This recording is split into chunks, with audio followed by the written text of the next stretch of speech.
বিশ্বাস করেন, ওয়াল্লাহি আল্লাহর কসম করে বলছি, বিশ্বাস করেন, আপনার ইন্তেকালের পরে 40 দিন সময় লাগবে না এদের আপনাকে ভুলে যেতে।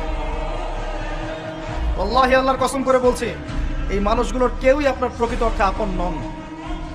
আপনার অবস্থানকে তারা ভালোবাসে, আপনাকে তারা ভালোবাসে না। আপনাকে শুধু আপনার রব আল্লাহ ভালোবাসেন। আপনি তার উপর তাওয়াক্কুল করে হারাম ছেড়ে দেন, আপনাকে আল্লাহ বেহিসাব রিজিক দেবে ইনশাআল্লাহ তাআলা। মানুষ মানুষের অবস্থানকে মূল্যায়ন করে, আপনার পরে তারা আপনাকে মনে রাখবে না। আপনি আমি যদি আজকে পৃথিবীতে নাও থাকতাম, আজকে যদি আমরা পৃথিবীতে নাও থাকতাম, পৃথিবীর ঘূর্ণন কমে যেত না। পৃথিবী ঘুরতই, রাত হতো, দিন আসতোই, আমাদের স্ত্রী সন্তানরা বেঁচে থাকতো, মা বোনরা বেঁচে থাকতো, সবাই যার যার জায়গায় ঠিকই থাকতো, আমরাই থাকতাম।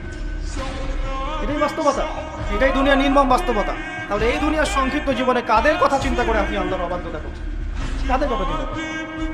স্ত্রী সন্তান পরিবার পরিজন ছেড়ে দেন, আল্লাহর ওয়াস্তে হারাম ছেড়ে দেন, হালালে চলে আসেন। আমরা ইসলাম নিয়ে অনেক বড় বড় কথা বলি, কিন্তু সবচেয়ে বড় কথাটা হচ্ছে এই আয়াতটা, যেটা আমি তেলাওয়াত করতে যাচ্ছি। ইয়া আইয়ুহাল্লাযীনা আমানু, হে মুমিনগণ, আলাইকুম আনফুসাকুম, তোমরা নিজের আগে নিজেদের নফসটাকে ঠিক করো। নিজেরা ভালো হও, পরের দিকে আঙ্গুল পরে উঠাও। নিজেরা ঠিক হও, নিজে আগে জ্ঞান অর্জন করি, নিজে আগে আমল করি, নিজে আগে হালাল খাই, নিজে পরিবার ঠিক করি, নিজে আমি দ্বীন ইসলামের জন্য ক্ষুদ্র পরিসরে কিছু করার চেষ্টা করি, অন্যের ভুলের দিকে আঙ্গুল পরে উঠাই। দেখবেন ইনশাআল্লাহ প্রত্যেকে যদি নিজের ফিকির করি, আস্তে আস্তে সমাজ ঠিক হয়ে যাবে। নিজে ঠিক না হলে কিচ্ছু ঠিক হবে না। আর নিজে ঠিক না হয়ে মানুষকে ঠিক করতে যাওয়া ঠিক নয়। একটা বাতি যখন জ্বলবে, একটা বাতি থেকে আরো অনেক বাতি জ্বলবে ইনশাআল্লাহ। আল্লাহ পাক আমাদের সবাইকে হালাল রিজিক অন্বেষণ করার তৌফিক এনায়েত করুন, আমিন। যাদের হালাল রিজিকের সমস্যা আছে, আল্লাহ পাক যেন বেহিসাব রিজিকের ব্যবস্থা করে দেন, আমিন। আপনার আমার সম্পদ সুদের মধ্য দিয়ে লুটে নেওয়া হয়েছে, সম্পদ পেপার মানির মধ্য দিয়েও সাক করা হয়েছে।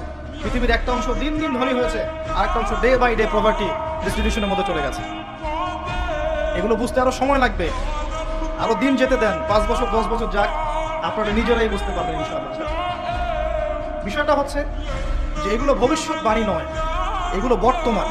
যখন মানুষ বাহ্যিক এবং অভ্যন্তরীণ জ্ঞান রাখবে না, তার কাছে বর্তমানের ঘটনাকে ভবিষ্যৎ মনে হবে। বর্তমান সম্পর্কে মানুষ যখন ওয়াকেফাল থাকবে না, গাফেল থাকবে যে বিশ্বে কি হচ্ছে, কি চলছে, জিওপলিটিক্সে কি চলছে, মিলিটারি সেকশনে কি চলছে, ইকোনমিক্সে কি চলছে, এই ফিতনাগুলোর মধ্যে, তখন মানুষের কাছে মনে হবে এগুলো হয়তো ভবিষ্যৎবাণী। আসলে এগুলো ভবিষ্যৎবাণী নয়, এগুলো সবই বর্তমান। বর্তমান সম্পর্কে আপনি অজ্ঞ বলেই বা আপনি জ্ঞান অর্জন করার ফিকির নেই বলেই আপনার কাছে এগুলোকে ভবিষ্যৎবাণী মনে হচ্ছে। আপনি দুই চোখ খোলেন, খিদিরের